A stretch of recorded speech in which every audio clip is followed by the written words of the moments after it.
Bonjour à tous et bienvenue dans cette vidéo dans laquelle je vais vous donner mon top 10 des films que j'ai préférés cette année en 2019. Juste une petite précision avant de commencer, ce top est personnel, c'est le mien, à moi.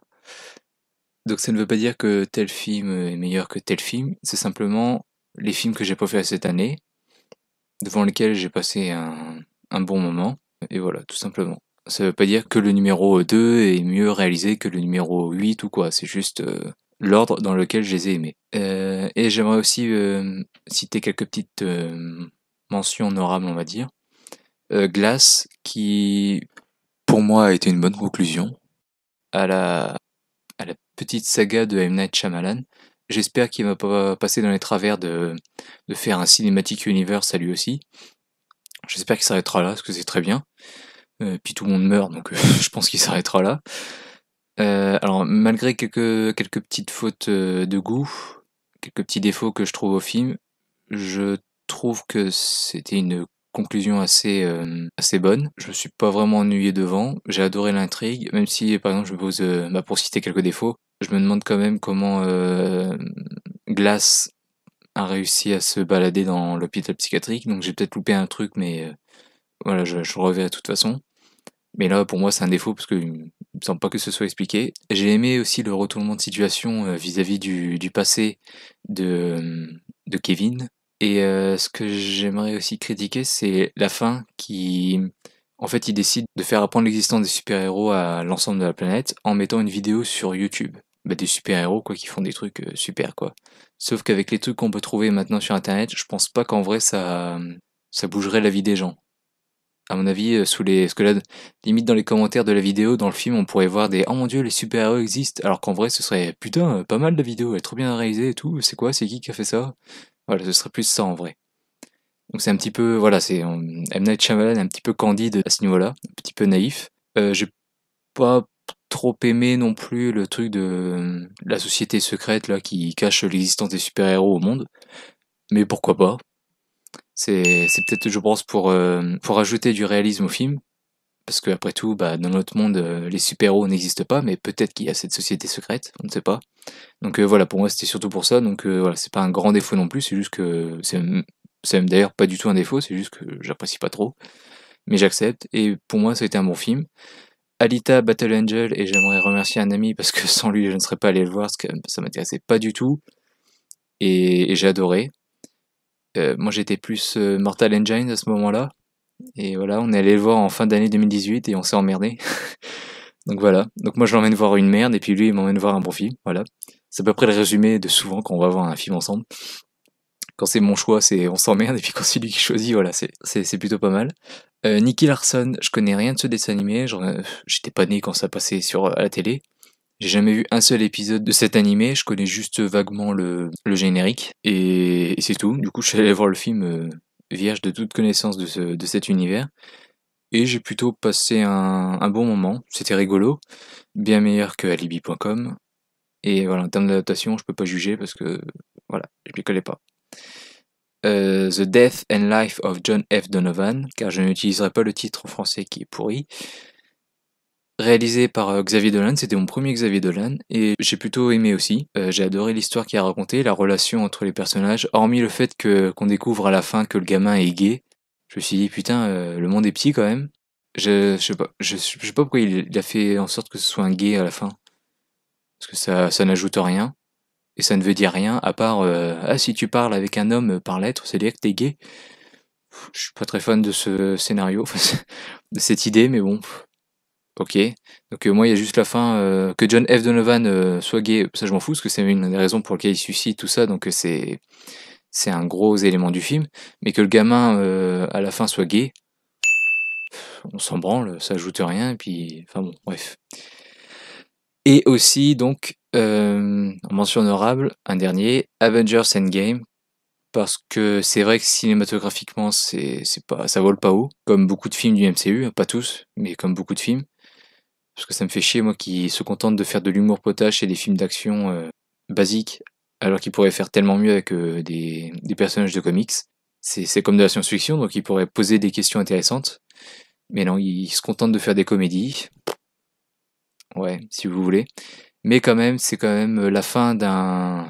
la fin, entre guillemets, d'un univers qui a commencé il y a 11 ans maintenant, bientôt 12 dans 4 mois, qui a bien marché et grâce auquel maintenant bah, je peux avoir un DC Cinematic Universe, un Conjuring Cinematic Universe, enfin plein de petits univers comme ça. Et donc sans Avengers, bah il n'y aurait pas de tout ça. Donc je voulais au moins le mettre dans les mentions honorables, même si j'ai mis vraiment la dernière minute.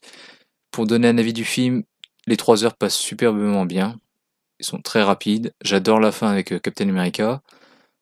La mort de Iron Man, oui, enfin voilà. Même si je préfère Infinity War quand même. L'humour dans ce film-là est un petit peu invasif, alors que je l'avais trouvé pareil invasif dans le 3, mais finalement dans le 3 ça passe bien. C'est même de l'humour assez chiant par moments, comme dans Civil War. Quand, pour donner un exemple, quand Falcon il dit à Black Widow, il s'appelle Elle Rouge, il est gentil, fais-lui un bisou. On regarde des adultes super-héros ou des gamins là, en fait. Et je suis méchant avec les gamins en disant ça, hein, j'en suis conscient, mais bref. Il y a des bonnes scènes d'action et pas mal de défauts quand même, notamment le traitement de Thor, dont je suis pas très fan. C'est rigolo, mais c'est tout quoi, c'est rigolo.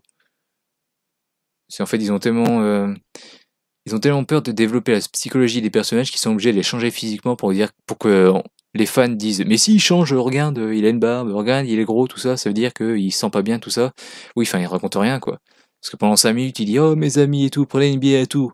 On dit Thanos, le mec se fiche comme ça, enfin c'est factice, enfin, c'est pas sincère, je sais pas comment le dire, mais c'est mal fait, je sais pas. Il y a aussi une résolution des problèmes qui est quand même vraiment traitée par-dessus la jambe. Pendant 9 mois, si je compte vite et bien, tu te demandes comment Ant-Man va sortir du royaume quantique, et ben finalement, un rat, voilà, un rat qui passait par là, puis il le libère. Grâce à la bande-annonce d'Iron Man, t'as attendu 6-7 mois bah, tu t'es demandé comment Iron Man va s'en sortir dans ce putain de vaisseau, et c'est traité en 5 minutes. Captain Marvel débarque, en Captain Deus Ex Marvel. Donc voilà, beaucoup de facilité quand même, c'est dommage, mais c'est appréciable. Donc voilà, je peux pas en dire plus. Donc on va rentrer tout de suite dans ce top 10 avec bah, le numéro 10, logique. Et j'ai un mauvais pressentiment. Numéro 10.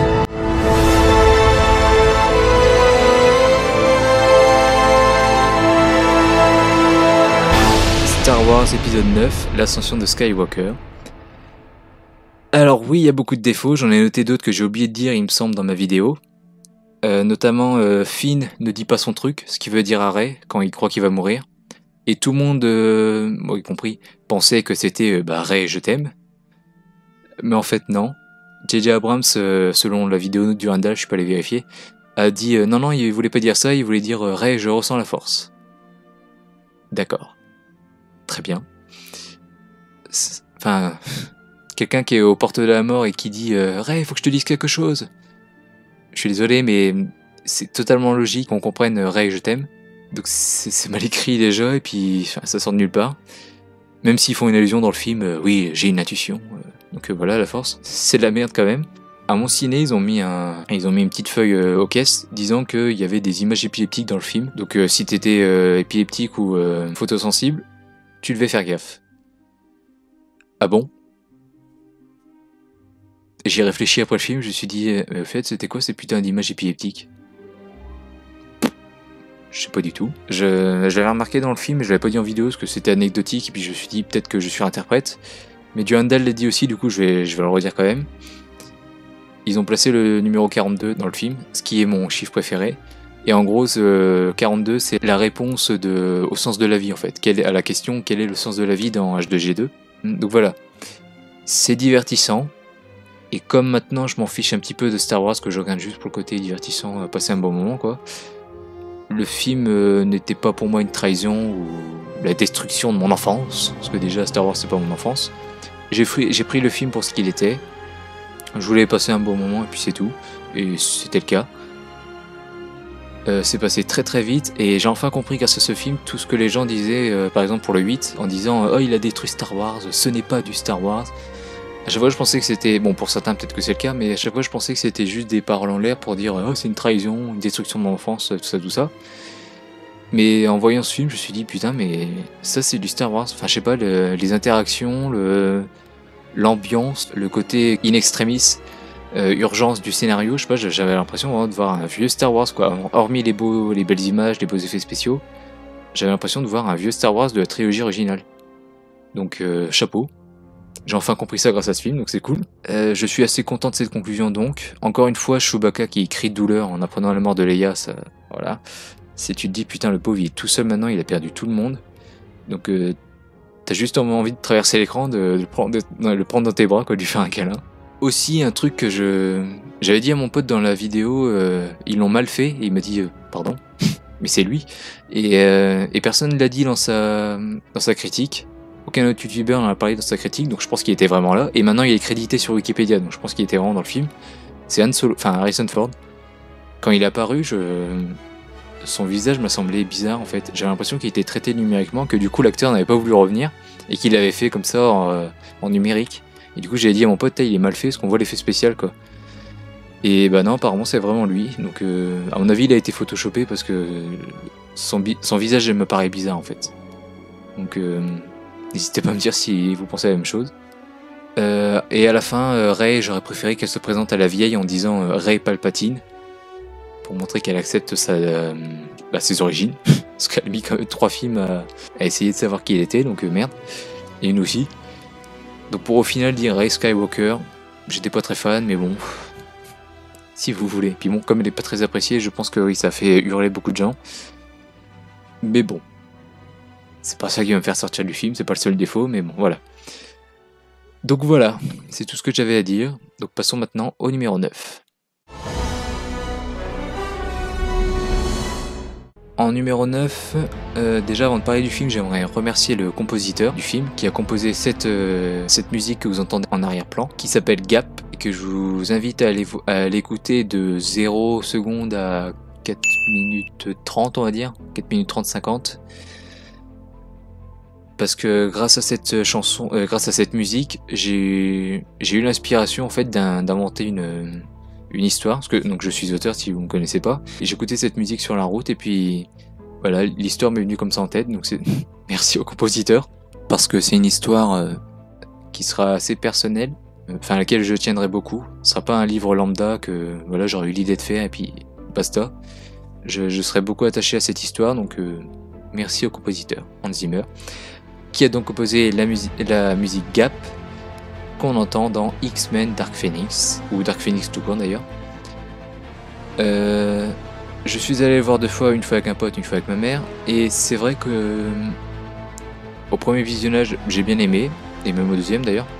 Cela dit, c'est vrai qu'au premier visionnage, le côté alien ne m'avait pas frappé, ou dérangé. Et c'est vrai qu'au deuxième visionnage, ça m'a paru un peu bizarre, parce que je me suis dit putain mais les X-Men n'ont jamais eu d'ennemis comme ça, de ce genre-là. C'était un petit peu bizarre quand même. Contrairement au MCU par exemple avec Thor, dès le 4e film, on sait qu'il y a de la vie ailleurs. Et là dans ce film, je me souviens pas vraiment de leur réaction, mais il me semble bien qu'ils sont pas plus choqués que ça qu'il y ait de la vie hors de la Terre, quoi, donc hors de la planète Terre. Alors qu'il me semble bien que dans aucun film on fait mention d'une vie extraterrestre. Donc voilà, ils sont pas plus choqués que ça, donc ok. Poser des questions au moins. Aussi le fait que du coup il y a un méchant en plus du Phénix, je suis pas trop fan. Parce que je trouve que ce méchant dans le film est à peine présent. Tu sens pas vraiment la menace malgré la première apparition qui est très très bonne. Puisque le méchant s'introduit dans un dîner entre potes quoi. Donc on s'identifie forcément à ces gens qui ne font que passer du bon temps, donc ça marche très bien. Tu te sens inclus dans cette menace. Comme par exemple Avengers 1 et 2 où tu vois des gens réagir à la menace de Loki ou de Ultron en Sokovie. Tu vois des civils galérer parmi ce champ de bataille quoi. Là où 3 et 4 c'est pas trop ça. Donc voilà, je suis pas trop fan du méchant n'empêche, même s'il est assez bien traité on va dire. En soi c'est intéressant parce que ça dit ça donne une excuse à Jean Grey pour aller vers le côté obscur, on va dire. Si elle veut se repentir après, elle pourrait dire non mais c'est eux qui m'ont lavé le cerveau, on va dire, qui ont profité de ma faiblesse, ce qui est un peu vrai. Mais c'est vrai que du coup on n'exploite pas à fond le Phénix. Ça crée une incohérence avec Apocalypse aussi, où à la fin on voit le Phénix, alors que là, bah non, le Phénix ça vient de l'espace. D'accord, si tu veux. J'avais pas l'impression. Et oui, du coup, j'aurais préféré un film vraiment avec comme menace, ayant pour seule menace le Phénix. Mais bon, tant pis. Et pas forcément pour la tuer à la fin ou quoi, mais juste ça aurait été mieux, je trouve. Après, vous me direz, dans X-Men 3, il y avait aussi Magneto en méchant, mais je trouve que ça passait mieux en fait. Alors que pourtant, c'est exactement la même chose. Hein. C'est Magneto a le même rôle que les aliens dans ce film-là, mais enfin le même rôle. Ils ont pas le même objectif, mais ils ont un peu le vis-à-vis de Jean Grey, je veux dire. Ils l'entraînent vers le côté obscur, et puis hop, c'est leur allié à la fin. Voilà, c'est à peu près la même chose, mais je trouve que ça passe mieux dans X-Men 3. Je sais pas pourquoi. Peut-être parce que c'est des humains, ou qui fait que la récupérer au final, je sais pas. Je sais pas du tout. Ou alors non, surtout qu'elle est déjà méchante dès le début, quoi. Elle tue Cyclope, elle manque de tuer Wolverine, enfin voilà quoi. Je trouve que ça passe mieux dans X-Men 3 quand même. Il y a une scène qui est assez ridicule où on voit Jean pleurer sous la pluie. On dirait vraiment une ado qui vient de s'engueuler avec ses parents et qui regrette, ou je sais pas, enfin, ou qui se dit oh putain ma vie c'est de la merde, j'en ai marre de ces deux vieux cons, enfin je sais pas. C'est assez ridicule je trouve. C'est peut-être parce que j'ai lu en VF, parce que j'ai pas le choix, je le répète. Mais c'était quand même assez ridicule, donc si je reverrai, parce que je vais l'acheter, mais donc je le reverrai en VO. Donc si j'ai l'occasion de vous dire, pour la sortie des Nouveaux Mutants, si je l'aurais revu et racheté, je vous dirai si ça passe mieux en VO. Mais là, en tout cas, c'est juste ridicule. La mort de Mystique est très bien et inattendue, marquante aussi. Et je suis limite content parce que après les X-Women, voilà, elle les méritait. Parce que bon, c'est bien la seule meuf qui est la moins légitime pour dire ça. C'est les femmes qui sauvent les hommes. Donc on devrait s'appeler les X-Women. Ta gueule, Mystique. Tu es une méchante, je te le rappelle. Même si maintenant elle l'est plus vraiment. Mais bon, à la base, quand même, elle a quand même... hein, on se rappelle de Days of Future Past ? Voilà, ta gueule, s'il te plaît. La scène du train qui est très bien. À la fin. J'en dis pas plus, mais pour ceux qui l'ont vu, c'est génial. Et au final, c'est vrai que dans ce film-là, tu comprends pas vraiment pourquoi elle est méchante en fait, parce qu'elle a toute sa tête. Là où dans X-Men 3, où tu voyais que c'était clairement pas la même Jean, quoi, à aucun moment. Donc là, c'est vraiment. Là, j'ai plus l'impression de voir une ado qui est dépassée par un pouvoir qu'elle ne contrôle pas, et c'est tout. Et tu comprends pas pourquoi elle devient méchante. Et si on me dit, bah oui, mais c'est justement, c'est comme. Dans X-Men 3, elle a plus toute sa tête, tout ça, bah je suis désolé, je le vois pas personnellement. Et donc du coup tu comprends pourquoi elle devient méchante avec les autres, avec les X-Men, et pourquoi elle rejoint du coup les aliens. Parce que c'est le Phoenix, je pense, comme X-Men 3, mais encore une fois ça se voit pas vraiment. Donc voilà, c'est tout ce que j'ai à dire sur Dark Phoenix. Je vous le conseille, c'est l'un des X-Men qui a été moins apprécié il me semble, ou qui a fait le moins d'entrées. Donc voilà, personnellement j'aime tous les X-Men déjà, donc j'en entends déjà certains gueuler, oui. Mais j'aime tous les X-Men et j'attends du coup le dernier avec impatience et tristesse. Parce qu'après, les X-Men passeront du côté obscur, voilà. Ils passeront dans le moule Disney. Triste. Bref, numéro 8. Et en numéro 8, j'ai choisi de mettre Venise n'est pas en Italie, un film français, une bonne comédie que j'ai vraiment beaucoup aimé, j'ai beaucoup rigolé, tous les personnages sont bons, malgré... j'ai eu peur à un moment parce qu'il y a un grand frère qui débarque comme ça, et tu penses au départ qu'il va être...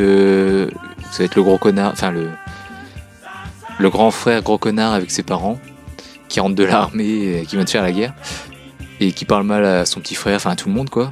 Mais finalement non, il est avec le personnage principal, il l'aide... il est sympathique quoi, donc c'est génial. J'aime bien la famille, j'aime bien Benoît Poelvoorde. J'ai eu peur à un moment de Valérie Bonneton parce que dans la bande-annonce, il y a un moment où elle gueule. Quand j'ai vu ça, je fais putain, ça va être le truc que je vais pas aimer dans ce film. Parce que vraiment, elle gueule vraiment à fond et ça sature dans la bande-annonce, vous pourrez aller la voir. Et je me suis dit putain, j'espère que ça va pas trop gueuler. Et finalement, elle le fait qu'une fois dans la bande, enfin comme la scène de la bande-annonce en fait. Et il y a une raison à ça. C'est pas juste elle gueule parce que il y a un poids lourd qui est passé devant. C'est on comprend mieux dans le film et puis limite voilà t'es avec elle en fait, tu l'excuses d'avoir gueulé. Parce qu'il y a une petite explication pour ça. Donc tous les personnages sont bons, le rythme est bon, ça s'enchaîne très très vite et le film est très très court, il me semble qu'il fait genre 1h25 avec le générique, donc c'est très très court. Il n'y a pas du tout de baisse de rythme, ça s'enchaîne très bien. Le message déjà vu, enfin que j'ai déjà vu personnellement dans La Ch'tite Famille et dans plein d'autres films, mais dernièrement il y avait La Ch'tite Famille qui faisait ça, qui disait de pas renier ses origines.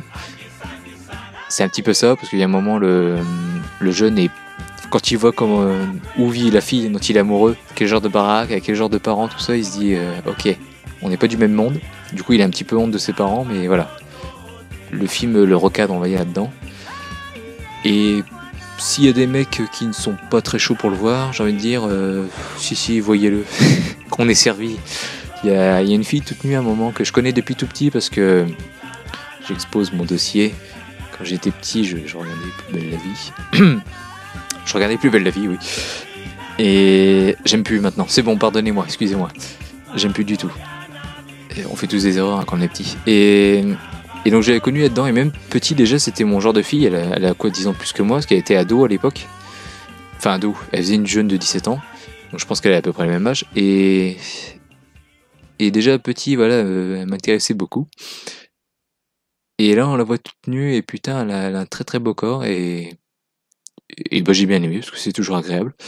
Et puis ça m'a aussi, nostalgiquement parlant, ça m'a aussi également rappelé les vieilles comédies françaises qui montraient de la nudité comme ça, à foison, ou in your face, comme disent ceux qui savent pas parler. Et du coup, voilà, ça m'a fait plaisir en ce sens-là, quoi. De retrouver un petit côté vieille comédie française là-dedans, qui est pas du tout voulu, je pense, hein, c'est juste qu'il y a la nudité, c'est tout. Donc voilà, ça me fait plaisir. Donc pas grand-chose à dire de plus. Vous pouvez, même si ça vous intéresse pas, vous pouvez le regarder, ça dure 1h20, c'est pas très long.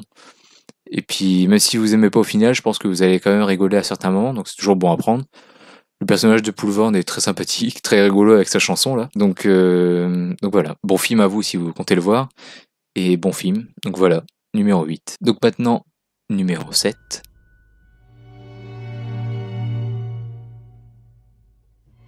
Et en numéro 7, c'est un autre film français, car il s'agit du film Le Mystère Henri Pic, réalisé par... J'ai pas noté, désolé. C'est en gros une intrigue qui nous... Il y a un livre en fait qui cartonne et qui atterrit dans une émission. En fait, des gens donnent leur avis sur des livres. Et du coup, le personnage de Fabrice Lucchini ne croit pas du tout qu'un pizzaiolo ait pu écrire ce livre. Et en fait, bah voilà, le film va nous raconter l'intrigue en fait et l'enquête de Fabrice Lucchini pour savoir si c'est vraiment Henri Pic donc qui a écrit le livre qui cartonne ou pas. Parce que donc du coup oui, Henri Pic est mort. C'est un livre publié à titre posthume. Donc l'intrigue est passionnante, il y a un très très bon suspense et un bon dénouement, j'ai bien aimé la fin. Même si, bon je vais divulguer la fin et puis je vous mets un petit code temporel. Même si au final donc on apprend que c'est pas lui, c'est pas un simple pizzaiolo qui a pu écrire ce livre. Et j'aurais aimé que ce soit le cas en fait. Que Fabrice Lucchini se plante déjà, pour que le personnage n'ait pas raison en fait dans sa façon de péter plus haut que son cul, enfin, vous voyez ce que je veux dire quoi. Et aussi ça aurait pu montrer que n'importe qui peut écrire un livre. Parce que c'est le cas pour moi, je suis auteur, mais je suis personne. Je suis un étudiant pour l'instant comme un autre, et puis voilà. C'est tout. Donc ça peut arriver à tout le monde d'avoir envie d'écrire. Le personnage de Fabrice Lucchini aussi c'est un gros connard et un borné hautain, mais il est attachant puisqu'il veut découvrir la vérité et que c'est son côté borné justement qui le pousse à connaître la vérité et à se dire non c'est pas possible. Et donc comme nous aussi on veut connaître la vérité, forcément on s'identifie et puis on est comme lui, quand on a cette curiosité, on veut savoir. Et donc voilà, donc je vous le conseille pour découvrir si Henri Pic a écrit le livre ou pas. Pour ma part c'est très bien, j'en attendais quasi rien et j'ai été plutôt charmé par le film et puis j'ai beaucoup aimé et je compte le revoir. Voilà. Numéro 6.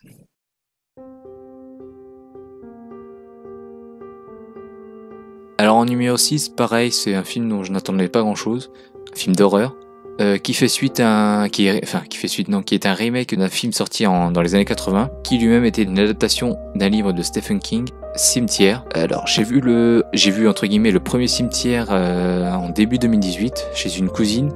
c'était pas vraiment dans des conditions dans lesquelles on regarde un film d'horreur. Donc déjà il faisait jour, même si on avait tiré les rideaux, on parlait, on mangeait, enfin voilà, c'était pas vraiment ambiance film d'horreur, donc j'étais pas vraiment intéressé par le film. On a même coupé avant la fin. Et ce film, j'ai tellement aimé ce remake que du coup j'ai donné une seconde chance, on va dire, entre guillemets, au vieux, et je l'ai racheté, et j'ai adoré. Et d'ailleurs je vous le conseille, parce que j'ai racheté en 4K du coup, ce qu'ils l'ont fait, avec un beau steelbook en plus. Et je vous le conseille parce que le 4K est magnifique. C'est un vieux film vieux film. C'est un film des années 80 et en 4K, putain, ça passe super bien.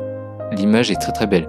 Il y a un moment, donc on les voit dans la pelouse, tu pourrais compter le nombre de brins d'herbe qu'il y a. Enfin, c'est bluffant, net, magnifique. Enfin, vraiment, je vous le conseille. C'est pas du tout 25 € que vous foutrez à la poubelle. Sauf si vous n'aimez pas le film, bien sûr. Donc voilà. Donc pour parler de ce film-là, donc je voulais le voir car la bande-annonce était bonne, intrigante et puis très bien faite. Et puis j'aime beaucoup Jason Clarke aussi. Ça m'intéressait parce que j'aime les films d'horreur. Mais pas plus que ça parce que j'avais entreaperçu le premier film des années 80 et puis voilà, c'était pas ouf pour moi à l'époque. Et alors l'histoire, oui, est un petit peu différente du film des années 80. Donc voilà. Je sais pas quel studio a fait Cimetière, là, le remake, mais au moins eux ils se sont dit, tiens, vu qu'on fait un remake, on va peut-être pas faire un copier-coller. Et non, je ne parle pas du tout du numéro 1 de mon flop. Pas du tout. Bref, donc j'ai apprécié ça, et puis voilà, je vous le conseille, ça passe très bien, et tu ne peux qu'être avec le père, quoi, qui décide de ressusciter sa fille, parce que oui, ça doit être juste horrible, et rien que pour ça, en fait, t'es obligé d'être avec eux, en fait, de les apprécier, et puis malgré ce qui leur arrive, tout ça, tu les comprends, quoi, jusqu'à la fin, voilà. Donc après avoir bien tué l'ambiance, passons au numéro 5.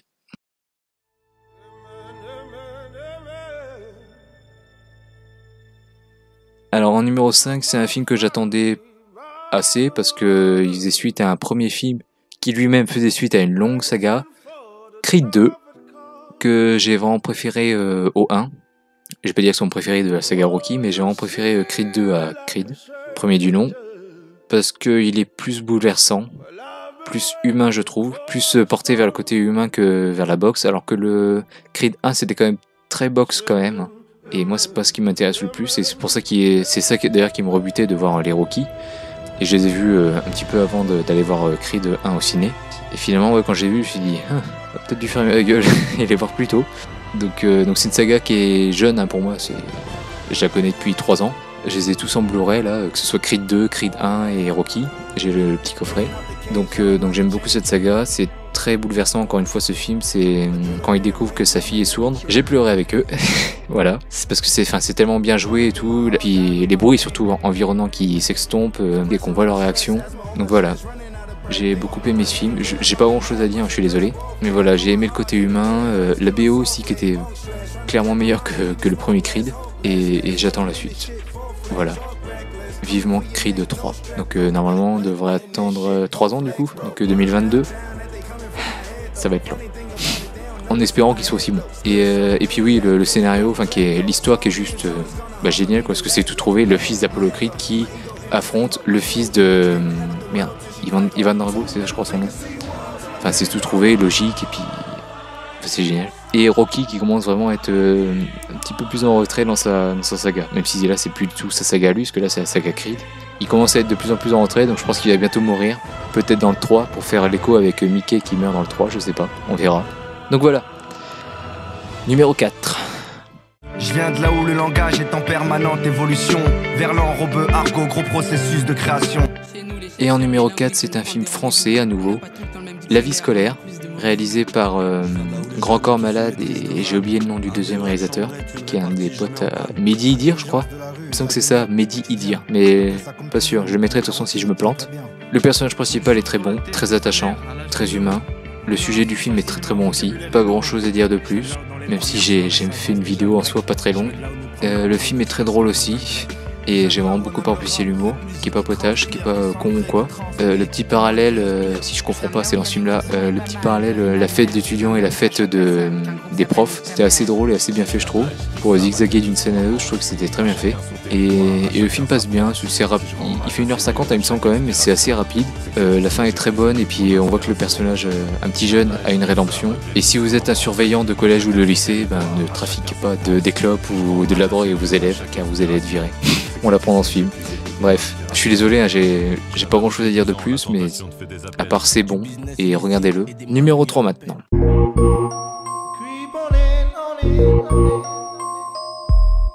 Us de Jordan Peele, que j'attendais parce que la bande-annonce m'avait laissé sur le cul, et puis j'avais envie de savoir, mais putain, pourquoi des gens qui nous ressemblent auraient envie de nous tuer. J'ai découvert Get Out cette année, en début d'année, un peu avant d'aller voir le film d'ailleurs, ou fin 2018, genre octobre-novembre, mais pas avant, ça c'est clair. Enfin, je sais plus, mais on s'en fout. Et donc, et je préfère clairement donc celui-ci, Us, à Get Out, parce que Get Out, j'ai bien aimé le sujet, mais c'est juste la fin en fait qui m'a fait un peu chier, parce que t'es dans un film réaliste du début à la fin, avec une intrigue qui est pas réaliste, mais qui pourrait arriver en fait, ça pourrait arriver, mais heureusement ça n'arrive pas à tout le monde, à tous les noirs. Mais c'est au niveau de la famille, voilà, qui est un peu raciste sur les bords, et puis voilà, petit à petit tu te découvres que, comme le dit la très bonne accroche française, le fait que vous soyez invité ne veut pas dire que vous soyez le bienvenu. Cette phrase est magistrale. Et donc j'ai aimé le début, mais la fin avec l'explication de qu'est-ce qu'ils font en noir et pourquoi ils le font, bref. Ok. Et ça m'a fait un peu chier en fait c'est juste ça en fait qui m'a fait chier dans ce film, c'est le réalisme. Et vers la fin, alors je dis pas qu'on pourrait pas le faire parce que je m'y connais pas, mais même si ça me semble un peu tiré par les cheveux et un peu trop fantasmagorique pour être réaliste. Et donc voilà, ça m'a fait un petit peu chier cette différence de ton, mais sinon c'est très bon. Drôle aussi c'est par certains moments avec le copain donc du personnage principal. Il y a une scène qui est très angoissante et c'est tout con, c'est juste le personnage qui regarde des photos de sa copine avec ses ex, j'en dis pas plus, mais c'est vrai, quand tu vois ça, tu te dis putain, t'es dans la merde, casse-toi. Et franchement, c'est là que tu vois le talent du mec d'écriture et de réalisation, quoi. Parce qu'il me semble que ça a été écrit aussi par lui, et eux c'est pareil. Donc ce sont des films d'auteur du coup, si c'est le cas. Et enfin ouais, quand tu vois qu'un mec regardait des photos et que t'arrives à angoisser, tu te dis putain, il y a du talent quand même derrière. Parce que c'est tout con quoi. Et donc bravo Jordan Peele. Donc j'attends son prochain film hein, bien sûr. C'est très bien et meilleur pour moi que Get Out. Et direct, quand tu vois dans la BA que des gens qui te ressemblent veulent te tuer, déjà tu te dis c'est pas du tout réaliste, donc t'acceptes la fin. Comparé à Get Out du coup. Et Get Out d'ailleurs m'a aussi fait penser à ce que j'ai découvert aussi au même moment, Mother.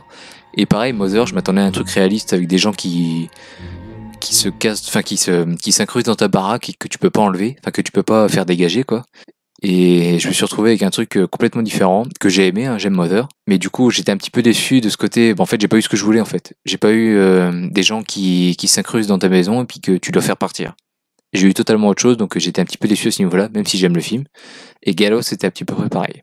Même déception, mais j'aime le film. Et Us, lui m'a comblé du début à la fin, donc forcément, je le trouve meilleur que Get Out, du coup. Donc, putain, oui, il me semble que celui qui a fait la BO du film, c'est Ludwig Göransson. Pareil, si je dis pas le contraire, si je l'affiche pas le contraire, c'est que c'est le cas.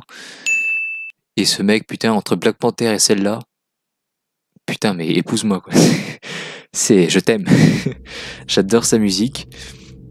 Et là encore une fois, sa BO est juste géniale. Juste écouter Beach Walk, c'est la musique. Je sais pas, quand je l'écoute, j'ai l'impression j'imagine très bien une scène qui montrerait des gens dans un truc quotidien ou normal, comme là, dans le film, ils vont à la plage.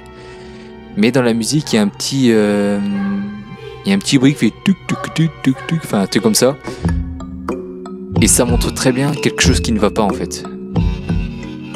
C'est dans la musique, il y a cette différence de ton, un truc normal, auquel t'ajoutes un petit bruit qui te fait bien sentir qu'il y a un truc qui est pas net, qui est louche, comme si tout le monde te regardait d'un coup. Enfin, c'est très étrange, mais j'ai adoré ça. Et donc j'ai adoré la musique, hein, le remix qu'ils font de Agathe Favre en est, tout ça, c'est juste génial. Enfin, la BO est excellente. Il y a un truc que j'ai pas compris dans le film, c'est le délire avec les lapins. J'ai essayé de trouver des explications, mais il me semble pas que j'en ai trouvé parce que je m'en souviens pas. Mais au début, on commence donc le générique, c'est 3 minutes un dézoom sur une multitude de cages remplies de lapins. Et à la fin, on retrouve ces lapins libérés quand Lupita Nyong'o est dans les sous-sols. Et j'ai pas compris ce que venaient faire les lapins là. Donc, si vous pouvez m'expliquer, merci. Les voisins, les amis blancs de la famille, j'ai cru qu'ils étaient dans le complot, enfin qu'ils savaient ce qui se tramait en fait avec, enfin qu'ils connaissaient la menace de la famille noire.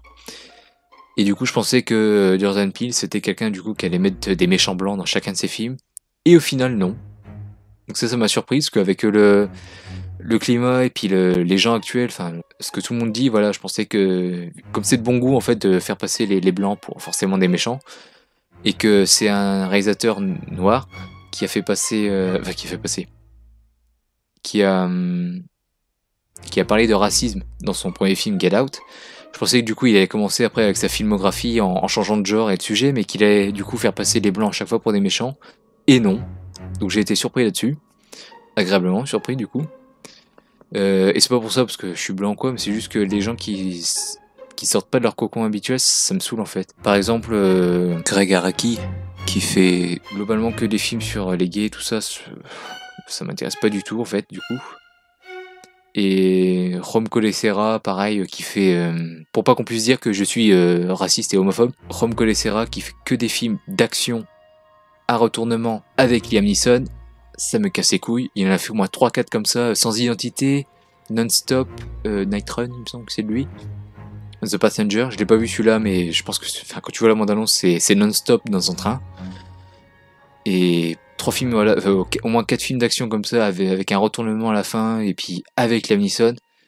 T'as envie de dire, mec, mais change un petit peu, quoi. Alors qu'il a très bien commencé, quoi, avec Esther, que j'aime beaucoup. Et là, l'an prochain, il fait quelque chose qui m'intéresse pas, mais au moins il change. C'est avec Dwayne Johnson, Jungle Cruise. Voilà, ça m'intéresse pas, mais au moins il change, c'est très bien. Et donc voilà, donc j'avais peur que Jordan Peele soit ce genre de mec à ne pas changer de sujet, de thème, enfin voilà. Donc finalement non, il n'y a pas de sous-entendu les blancs sont racistes ou quoi, donc il a fait son film sur le racisme, donc c'est très bien. Il pourra en refaire d'autres, mais c'est le côté, voilà, faire tout le temps la même chose, ça me saoule. Donc du coup je pensais du coup qu'il allait faire ça, mais finalement non. Et donc oui, pourquoi j'ai cru ça, c'est parce qu'il y a un moment, donc bon déjà, ils sont amis, mais amis rivaux un petit peu, hein. Bah, vous verrez dans le film. Et il y a une scène où ils débarquent chez eux après s'être fait attaquer, donc, enfin agresser. Et l'ambiance, la façon qu'ils ont de leur parler, comment c'est filmé tout ça, tu sentais qu'il y avait un truc derrière. Donc moi je pensais que c'était ça, qu'ils étaient dans le complot, enfin ils savaient ce qui se tramait quoi. Peut-être même qu'ils étaient derrière tout ça. Et en fait non, c'est pas du tout ça. Et cette scène me fait, quand ils débarquent chez eux, ça me fait un peu penser à American Nightmare 2. Alors c'est pas pour dire que c'est un plagiat ou quoi, ou une inspiration, ou un copier-coller. C'est juste pour dire au niveau de l'ambiance, c'est voilà pareil dans American Nightmare 2, ils arrivent chez une collègue et quand tu vois quand tu vois les personnages que tu suis se comporter, donc déjà ils sont chez des gens enfin en sécurité, ils ne s'assoient pas, ils parlent à peine, ils semblent extérieurs à la famille, enfin à l'appartement. Tu sens qu'il va se passer un truc, mais pas que des gens vont l'attaquer de dehors, mais qu'il va se passer un truc dans l'appartement. Voilà, tu sens qu'il y a un malaise, une ambiance gênante, une atmosphère froide, et tu sens que ça va partir en couille petit à petit. Et là, pareil, c'est à peu près la même scène de ce niveau-là. Et c'est pour ça, du coup, que je pensais que voilà, ça allait partir en couille et que les blancs allaient être derrière le complot, quoi. Donc finalement, ça part en couille, mais pas la façon que je pensais. Et donc voilà, c'est tout ce que j'ai à dire. J'ai très hâte de le revoir. J'aurais pu avoir l'occasion de l'acheter aujourd'hui, mais j'ai préféré m'acheter Halloween 2018 et Yesterday, dont je vais parler en rattrapage. Mais voilà, ce sera mon prochain achat, c'est sûr, parce que j'ai trop envie de revoir ce film et j'ai trop envie de l'acheter depuis longtemps. Et voilà, j'ai adoré le film et c'est un des films ouais, dont j'ai vraiment envie que vous le voyez en fait. Si je devais vous en donner vraiment 3 à voir, ce serait celui-là et puis je sais pas. Je sais pas du tout, mais celui-là serait dans les 3 que je citerais, enfin que je vous conseillerais vraiment de voir. Car c'est juste génial. Et puis, enfin, normalement, quand tu vois la bande-annonce, t'as juste envie de voir le film. Donc on va passer au numéro 2 et ça va être très court, je suis désolé.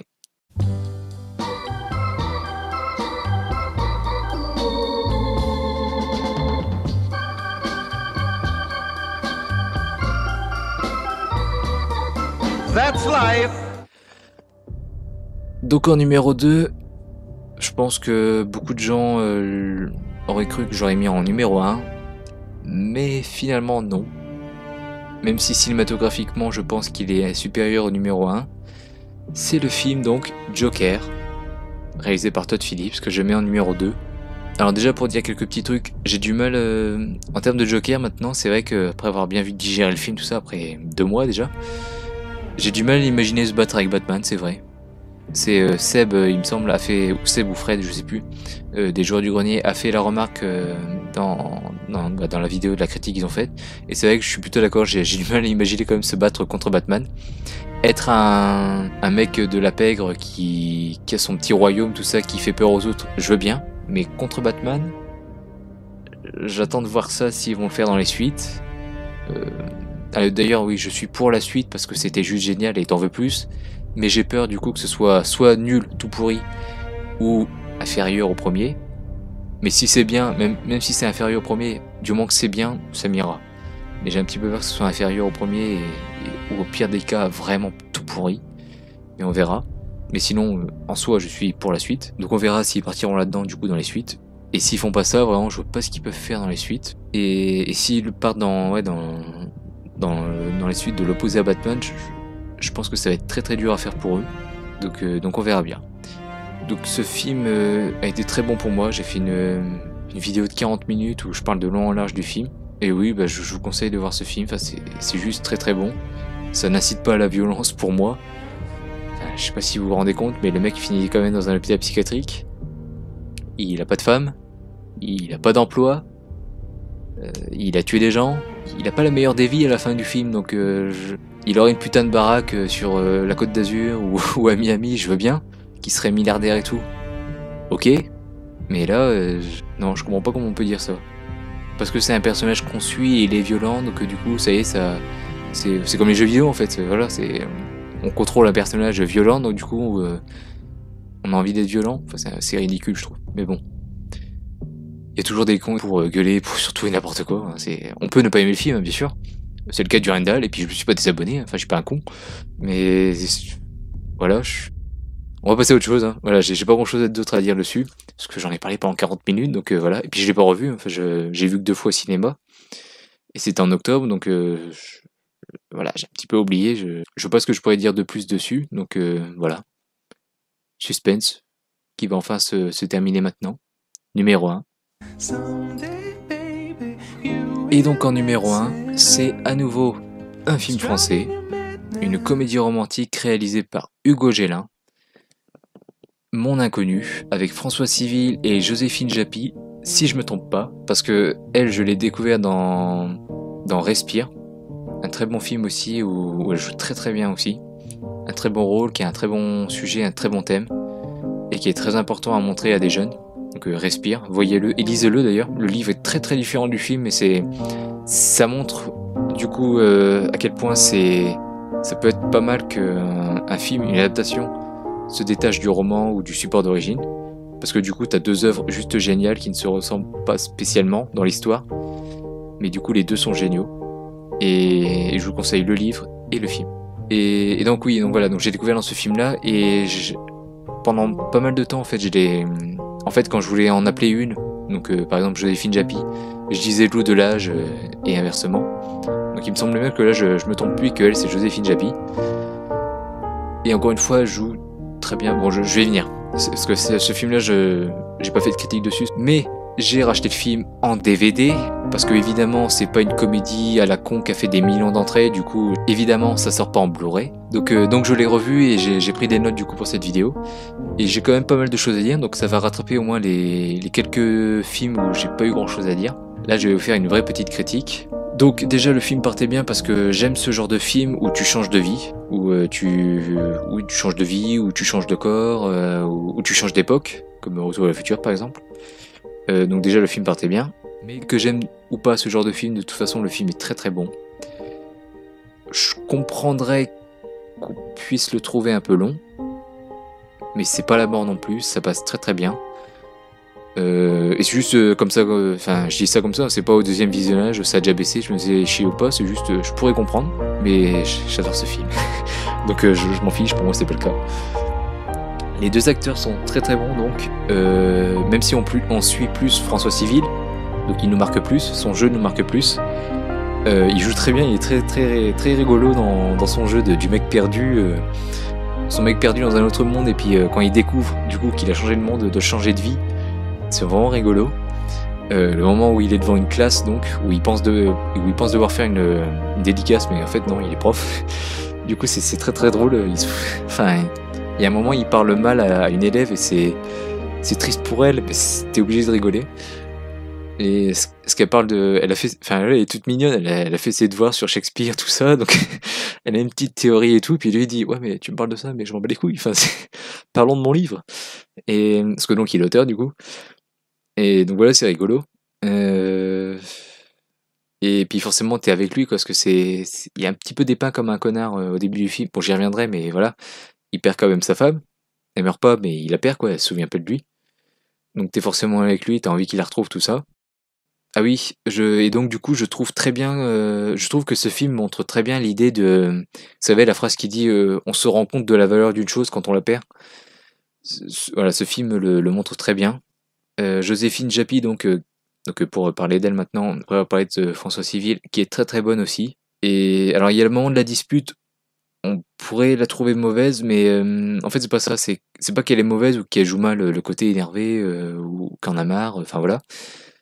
C'est juste qu'en fait, au lieu de crier, de casser des trucs, de l'insulter ou quoi, elle se retient et elle pleure. Enfin, on voit en fait, c'est le personnage quand on la découvre, elle est réservée, tout ça. C'est une petite jeune, un peu comme Adrienne dans Rocky, elle est cachée derrière ses lunettes, tout ça, et derrière sa passion, le piano, où elle joue devant personne d'ailleurs, recluse dans un vieux grenier à la con.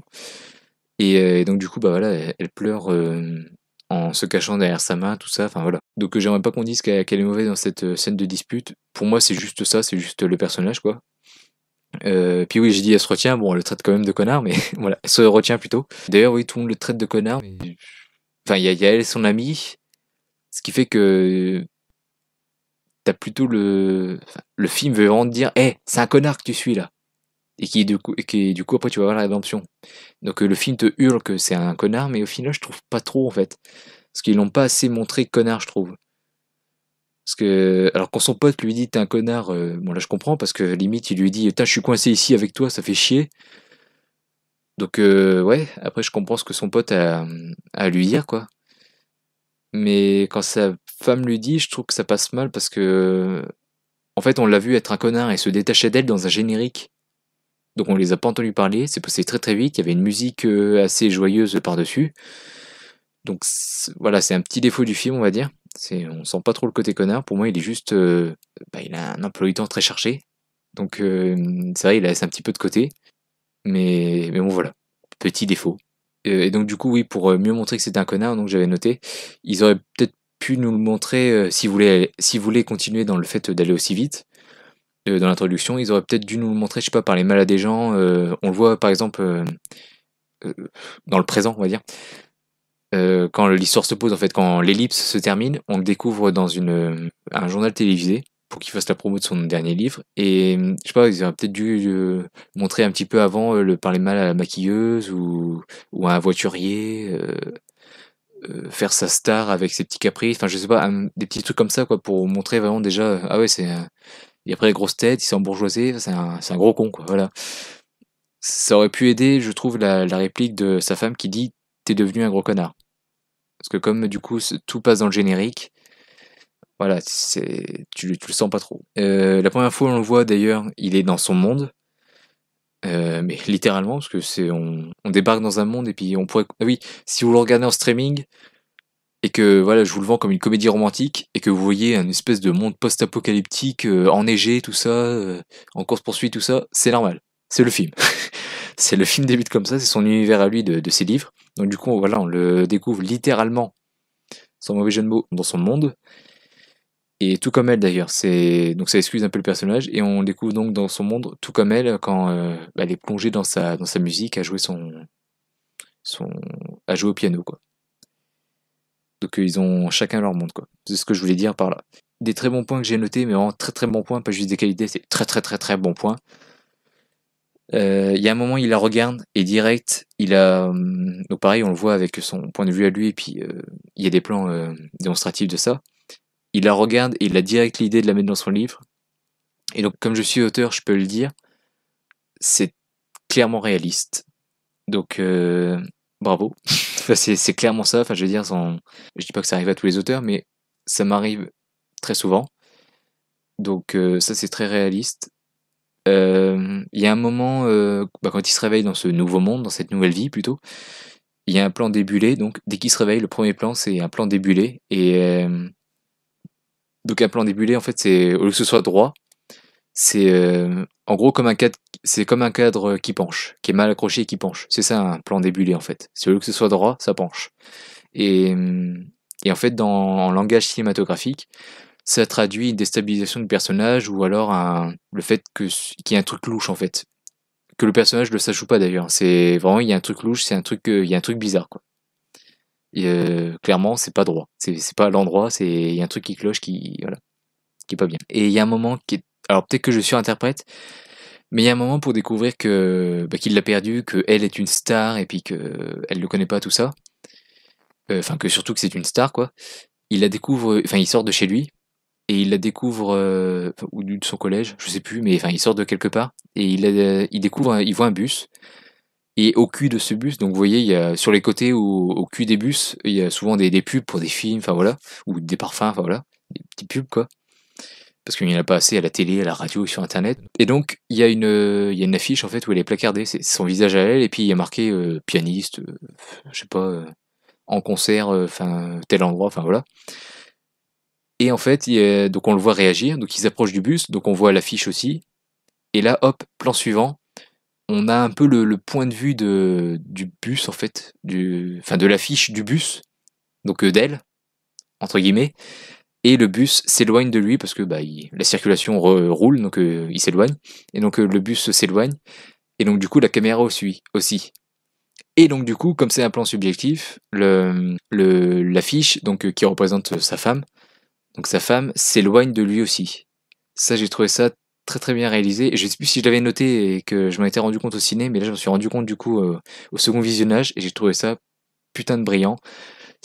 Peut-être que je suis interprète, mais ça donne vraiment cette idée et c'est bravo. C'est juste bravo. Ah putain, oui, j'ai oublié oui, parce qu'il y a un moment en fait, donc du coup, ils commencent leur relation parce que lui, il la découvre dans le grenier, tout ça, parce qu'il entend jouer du piano, donc du coup, il monte tout ça parce que c'est magnifique, enfin voilà. Et en fait, il écrit son histoire, son premier livre dans un cahier, quand il n'est pas encore publié. Et apparemment, donc quand il va l'avoir dans ce grenier, il perd le livre dans le grenier. Et en fait, j'ai oublié de regarder du coup ce que je l'avais noté dans le film, puis je voulais pas revenir en arrière pour vérifier s'il le perdait bien.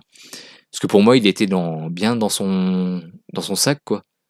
Il me semblait pas qu'il le posait ou quoi, donc parce qu'après ils sont obligés de partir en trombe, donc voilà. Donc il me semblait pas, donc j'ai oublié de vérifier pour cette vidéo. Je le mettrai au montage là si c'est un défaut ou alors si c'est un truc non si on le voit bien posé ou quoi. Enfin voilà, je le mettrai. Et comme c'est un élément important en fait que ça démarre leur relation, ce qu'elle vient lui rendre tout ça, elle l'a lu donc voilà, c'est comme ça qu'il découvre qu'il écrit bien, que ça plaît, et que c'est la première personne qui a lu son livre, quoi, en plus. Donc, puis comme il est un petit peu amoureux sur les bords, forcément ça le touche. Donc c'est ça qui démarre tout. Donc si c'est un défaut quand même, le réel là-dessus aurait pu mieux faire quand même, je trouve.